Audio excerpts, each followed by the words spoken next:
So I'm going to start with an icebreaker that my friend gave to me, and they didn't know they were giving it to me, and I didn't know they were giving it to me, so here it is. For those of you who know the history of this building, you'll appreciate a joke that my friend told me yesterday. Good luck being committed tomorrow.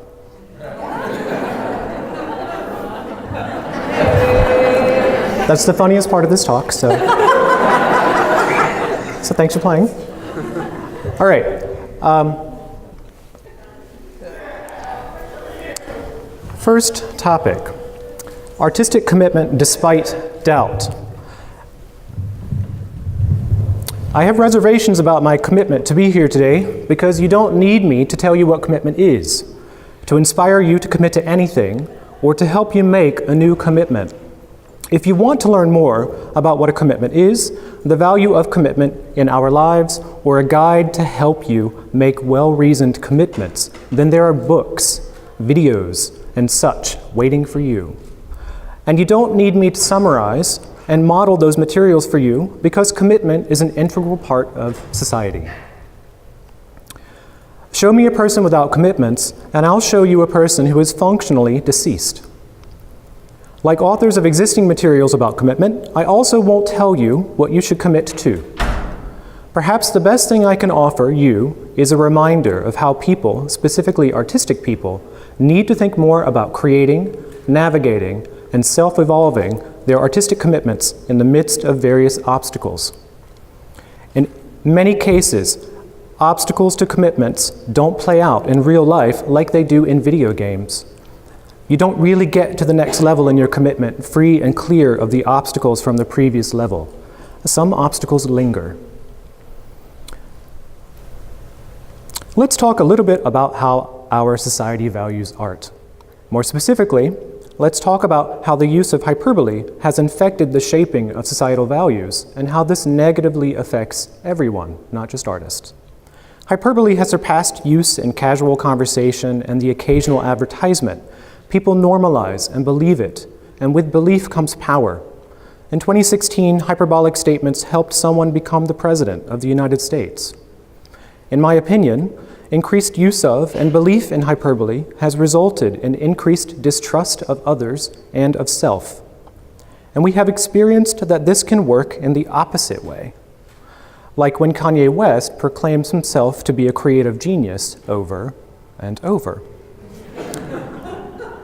Hyperbole has also inspired people to prioritize values in more extreme ways. Hyperbole is effectively used to over-dramatize the now, blind to the past and proper contextualization. For example, society has valued having children far more than making art for quite some time, and this remains despite the many effects of overpopulation experienced around the world. The importance of art is still questioned far more than the importance of having children, even though most people know more about the Mona Lisa than they do about the woman in the painting. The National Endowment for the Arts is barely hanging on, in part because it has a history of funding a few controversial artists. More than this, the endowment is consistently under attack because artistic success is increasingly linked to financial success, despite a long history suggesting that this is a bad idea.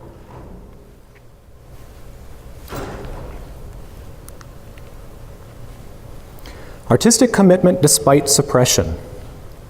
If the backlash against Michelle Wolf's comedy routine at the 2018 White House Correspondents' Dinner reminded me of anything, it's that the playing field for artists is sloped against them. Going beyond opinion and into falsehood, people still think they get to decide what art is and is not. Unbeknownst to those willing to walk into a museum and proclaim a piece of art isn't really art, this kind of suppression hurts everyone. Wolf's routine reminded me so much of George Carlin's politically charged and at times profane humor, as well as Richard Pryor's socially charged and at times profane humor. Both men were given the highest comedic award in the United States, the Kennedy Center for the Performing Arts Mark Twain Prize for American Humor. If you view Carlin and Pryor as comedic artists, but not Wolf, then you're participating in artistic suppression. If you've ever participated in artistic suppression, in big ways or small, then ask yourself whether or not you're suppressing art to fit your whims, not facts, just whims. Another example where I see artistic suppression in play is within the Pulitzer Prizes. The 2018 Pulitzer Prize for Music was awarded to Kendrick Lamar for his album Damn. There are no shortage of conversations and articles agreeing that this is an overdue milestone for the award that has been given since 1943, as Damn is the first non-classical or jazz work to earn the award. If you dig deeper into the history of the award, you'll notice that the award wasn't given to anyone in 1953, 1964, 1965, and 1981, as if no new composition in those years was worthy of it. I haven't read or heard a soul question why this occurred again and again. In 2012, the jury for the Pulitzer Prize in Fiction came together and published a two-part article in The New Yorker on why the Pulitzer Prize board announced there would be no winner of the 2012 Pulitzer Prize in Fiction. The jury had worked long and hard to supply the board with worthy candidates. Simply put, we will never know why no winner happened, because the board chooses to operate in private.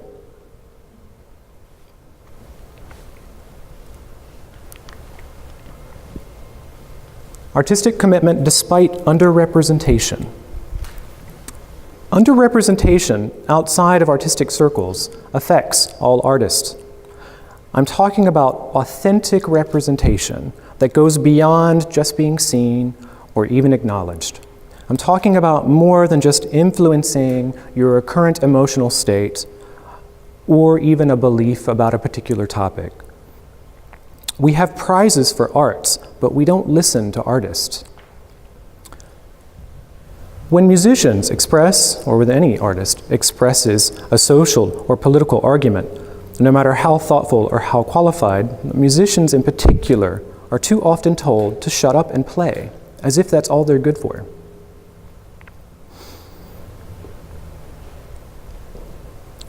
Art has always been a reflection of the human experience, and as Nina Simone said, quote, "An artist's duty, as far as I'm concerned, is to reflect the times," end quote. I'm happy to say that my very existence is an affront to the entrenched assumption that you can't be both an artist and a scholar, but I'm not in a position of power.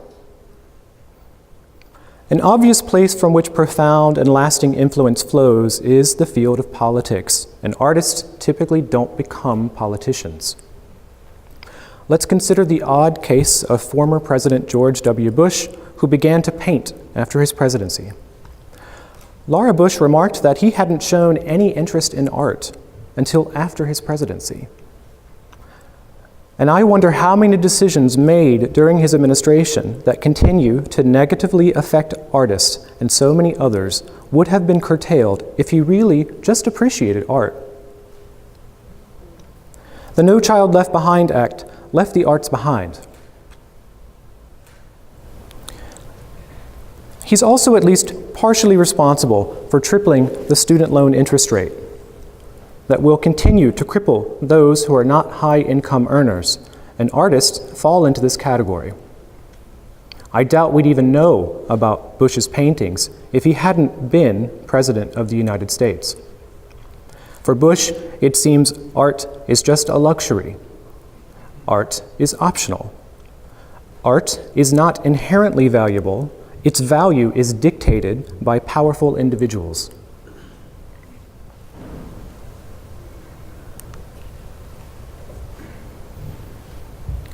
Artistic commitment despite capitalism. Class divisions exist within capitalism, and as value is primarily dictated by the powerful, you are subject to their investments, not their tastes. Classical music concert halls and radio stations disproportionately program 18th and 19th century music because the powers that be have enjoyed a return on their investment for some time. From concert goers before you, you have inherited a willingness to invest money in music perceived as classic. Classic referring to the monumentality and not merely the chronology of the work. This investment is perceived to yield a personal return in the form of cultural capital that enhances social mobility. Those pursuing change in classical music programming are generally not successful unless they can guarantee an investment returned to the conditioned public. Popular music is also programmed in a similar fashion. You're not going to hear truly experimental popular music on top 40 charts because this music won't be popular. It doesn't fit the established investment models that you and I have come to accept.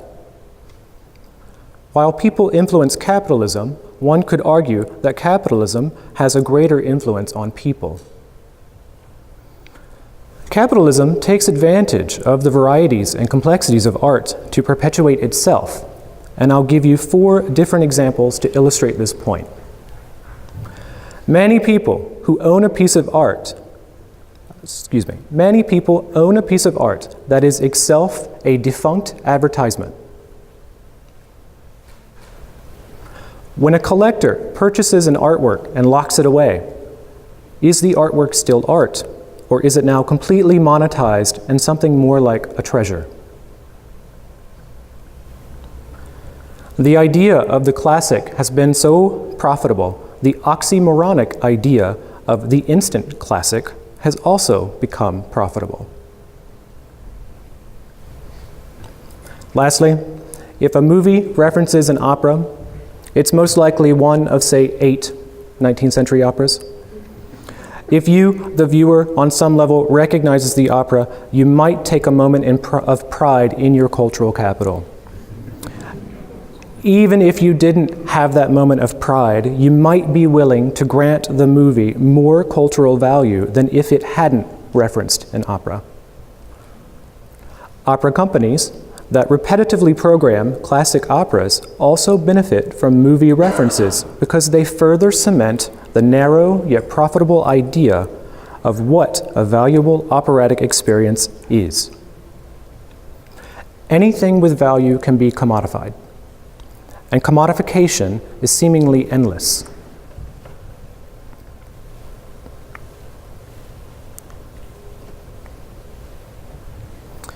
Artistic commitment despite failure. My commitment to being a musician isn't just a commitment to music. It's also a commitment to self-care.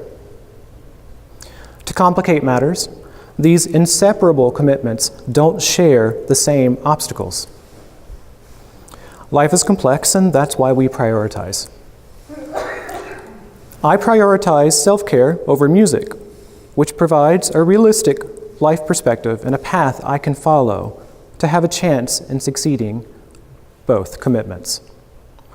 While it doesn't seem reassuring to tell you that obstacles never stop coming, I can say that they don't have to signal potential failure. Obstacles are better thought of as a signal for change, great and small. If I don't overcome a music-related obstacle, I have the opportunity to change for the better in response to the obstacle. It's comforting to know that positive change in one commitment can lead to positive change in the other, especially if positive change was born of failure. A failure in music doesn't mean a failure in self-care, and it doesn't mean my commitment to music is a complete failure. A failure, it seems, is a perception that can be redefined as a new opportunity, a turning point. Redefining failure is impossible without self-evolution. Self-evolution and resilience are not the same thing. Unlike resilience, self-evolution is a purely active process, and the intention is to achieve personal growth. Creativity guides my self-evolution in both self-care and music commitments, because logic isn't enough when it comes to working through or around an obstacle. As you creatively self-evolve your commitments around what might end up being multiple failures along the way, be aware of how flexible, durable, and powerful commitments can be.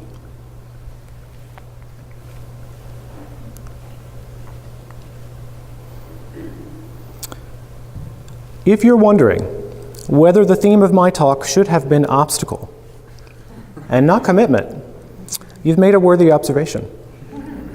If I'd focused on commitment successes, or commitment efforts, or commitment decision making, then the title of the talk could have been more like Success, Effort, Decision Making. Every description of commitment, with the exception, and the singular exception, of defining commitment as a concept,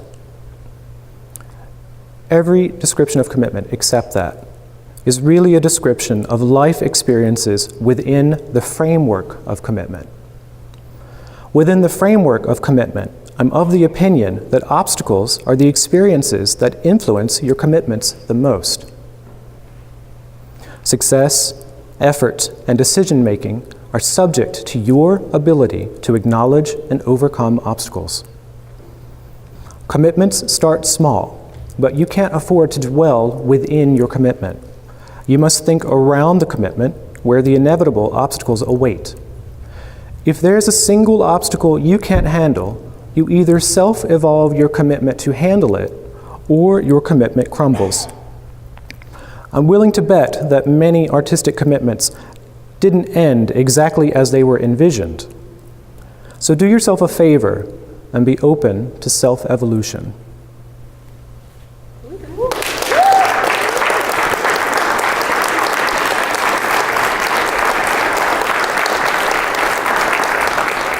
If you go to that self-help aisle, I'm not saying I spent hours there, because I actually didn't. I used Google. Why walk? Anyway, the idea is people that write books about commitment, what commitment is from a very scientific standpoint, compiling data, telling you. I didn't mention success, effort, decision-making, and obstacles because they just came from a place of me. I mention them because they're a part of the research, right? They also won't answer that question because life is so complicated. So what I urge students, if I can play off the first question, because I think that probably links into the first one, when I'm talking to students about their commitment to music, I mean, we first have to sit down and think about how realistic something is. Some obstacles just can't be handled. And that's part of the journey. That's why I'm on point 27. Because some obstacles just couldn't be handled and I just couldn't go down that path anymore, and I had to be self-aware and mature enough to kind of figure out what that was. For me, it was a physical limitation. It was a lifestyle limitation. I wasn't willing to live the kind of life that this path would lead me to live. I wanted other things. So you're always balancing your commitments.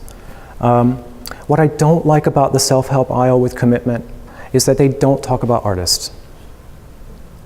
Yes, they talk about things that affect everyone. Yes, you can apply them to all of your commitments, and that's fine. But if your commitment isn't a family romantic commitment or the commitment that's paying your bills, it becomes a secondary and optional commitment.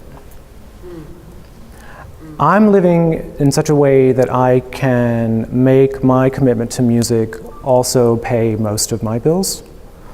But I had to get to point 27 in order to do that.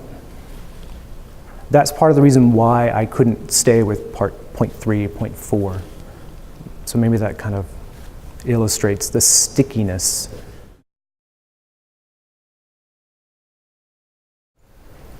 I mentioned that I put self-care first. When I get to a point when I can't appreciate any kind of art, and I think I've been there, I think I've visited that place. I didn't want to stick around. It was because it was a self-care issue. It wasn't a commitment to art issue. So I had to back away, take care of me, and then come back. Because I mentioned that my commitment to self-care creates a kind of realistic perspective, and then that helps narrow a path so that then I can pursue whatever art I'm after. And that is because if you take time away from your commitment isn't going anywhere. It's an idea. It's a very powerful idea that can span lifetimes. You can pass it on to others. They can continue it.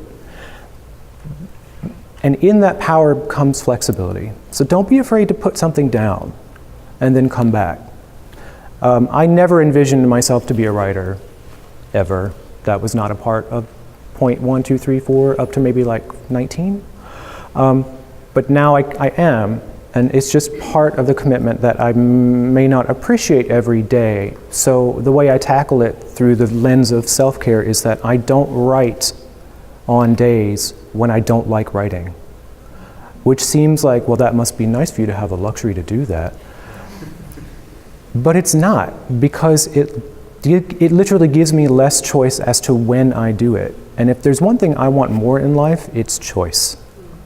Now, you read the books in self-help aisle, they will tell you that when it comes to commitment, a multitude of choices can actually be a detriment. And that might be true when you're choosing your commitment, but once you're in your commitment, you want options. Options get you around obstacles. The comforting thing for me is knowing that I have more options than I have obstacles. Because every time I get to an obstacle, there's at least one way or maybe two ways I can handle it. So the numbers add up. I'm not a mathematician, but I assume the numbers add up. But yeah, taking time away is not a bad thing. It's not silencing your voice. Because I don't know if you can relate to this, but even when I'm not writing, on those days that I don't like writing, I just don't like it, and I'm having a bit of an attitude about it, I'm still thinking about it. I'm just not physically doing it. And that's such a common thing with artists. They don't stop being artists. There's some level here in this magnificent organ that we don't know enough about that really keeps processing the information. So trust in the self-care. And foster it.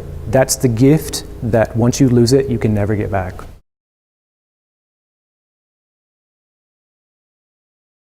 So if you're taking care of the self-care commitment, then you can bounce back to this particular commitment, and you can ask yourself, what do you really want out of it? And just accept that there's no wrong answer. There's no, I mean, the goals you have are the goals you set. If you don't make something happen, okay.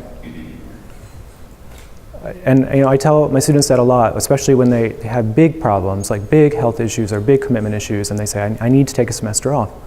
Okay, do it, take the semester off, but be diligent. Not as in practice the information of the course that you should have learned, not that kind of diligence, but just the due diligence of ask yourself what it is you really want. And it's okay to want basically anything that doesn't hurt other people. It's tough. It's a tough place to come because you have all this self-doubt and societal doubt, which I mentioned. Sorry about that. But you do have to just sit down with self and ask yourself, what do I want out of this? Your commitment doesn't have to span a lifetime. Part of the art of commitment for me is making individual commitments that connect. I'm not willing to sit down and say something quite large, but I'm willing to make the steps towards that. If those steps really get there, that's okay. But if they don't, then they'll get me somewhere else, because I didn't take steps for nothing.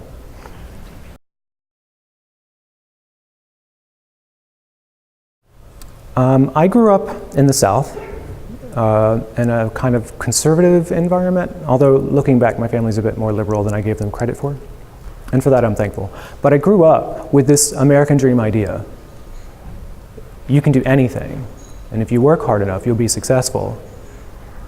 Come to find out, sometimes that doesn't always work, especially after our big economic recession. That really changed the landscape of everything, literally everything. If you ask me, and I'll just say it out loud, I don't think the American dream is really alive. Now, does that change how you should talk to young people? I don't think so, because I think there's more damage in limitations than there is in choice. So again, going back to the self-help aisle, you'll find that when you're forming a commitment, too many choices are sometimes not a good idea. But you need to be, this idea of self-evolution comes to play even in the planning steps of creating a commitment. Meaning, and I'm a big fan of lists, all of you need to make lists of what you want to do, how you're doing it, how you're changing what you're doing, and don't erase things. Don't do that, because then you might stumble back and repeat the same mistake. Don't erase, just lightly cross out. Literally, sit down and make lists of things you like to do, where that might lead, and have maybe lines that say, you know, because the world is big and there's a place for all of us. There really is, even in harsh economic times. But limitations are the most dangerous things. And I think my parents knew that. And even though when I went to music school, they said, you could be anything, and you want to be this? And it wasn't an invitation for me not to be this. It was, are you sure? Which is doubt. And you should fear for the safety and the success of the people you care about, but you can't, you have to trust them to be able to work through it. So I would suggest don't limit, but I would also suggest be very creative in your self-evolution along the way. The self-evolution thing is so powerful. I talk about it in class more than I did a few years ago, because that seems to be the way out of problems. It seems to be the way through fear, the way through anxiety, because it's something that resilience can't handle, because this is really active.